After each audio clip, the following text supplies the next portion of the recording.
what the white press does is make black people an enemy of black people. And that is certainly what it has done. You know, that's why I be playing them little, clips, short clips of Malcolm X, H. Rap Brown, Stokely Carmichael, whoever, whatever. If it's speaking some truth, I try to play it, you know, because I watch their lectures and stuff, because we really don't have no teachers like that around today. Not any that we are aware of that's on, you know, mainstream media. You know, they not putting them on CNN and hosting talk shows. And, you know, we got a few of them out there. Shout out to Brother Jay. Shout out to Christopher Irvin, who hosts radio programs on terrestrial radio, who are putting out some truth. But hey, they are the exception to the rule, because most of these black-owned radio stations depend on white corporations to put ads on their station, or else they going out of business, you know. And so that's how they control our media, and that's why we do what we do.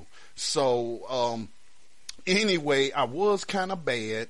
I wasn't really bad. I was just being a smart aleck, you know, cause I was just like, I've been patient all day, you know, and here this other one, she's had time to read over everything that we wrote, everything we was discussing, and she still wants to support, you know, these laws that's criminalizing our youth. And so I looked at her photo. You know how Facebook had like the little icon and stuff, and it looked like she had on a mini skirt.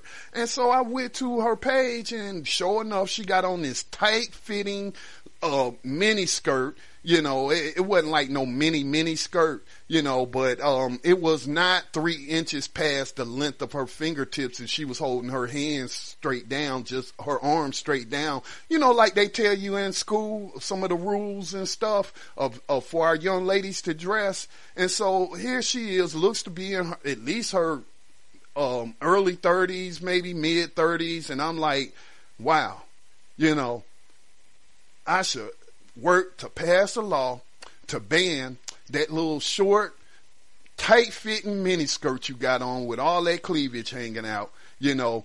And then I was like, no, I'm just kidding. I would never support a law that's going to criminalize the way you dress. I think that everybody should be able to dress the way they want to without getting a ticket, without getting put in jail. You know, just cause I don't approve of a 30-something-year-old woman dressing like she in high school gives me no right, you know, to say, hey, you should go to jail or you should get a fine, cause I don't like what you got on.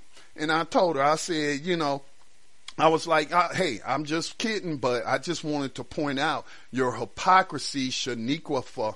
I don't know how you pronounce her name, you know, but anyway, so she got mad. She got real angry with me, you know, and said I was being childish and calling me names and stupid and blah, blah, blah, and I shouldn't be on the internet and all this and that. And I said, look, I'm sorry. I apologize. I was being a butthole. I know I was being a butthole, but still, though, I just wanted you, you know, to see what it feels like when somebody doesn't approve of the clothes that you're wearing, and then, you know, they talk about, oh, you should be in prison or you should be in jail. She couldn't even take, you know, criticism on the internet over to her tight-fitting little, you know, skirt that she had on, you know. So, you know, maybe she will examine her own self, you know, and stop all this nonsense of supporting all this fascist legislation that is targeting our youth just for the purpose of getting money out of the black community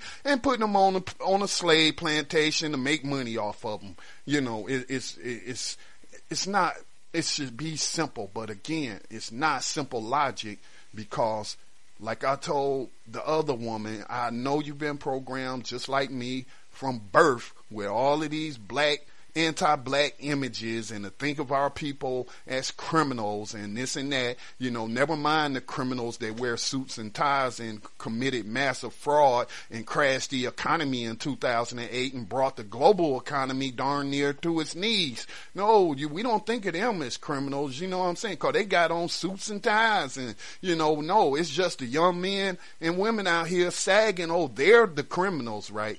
Okay.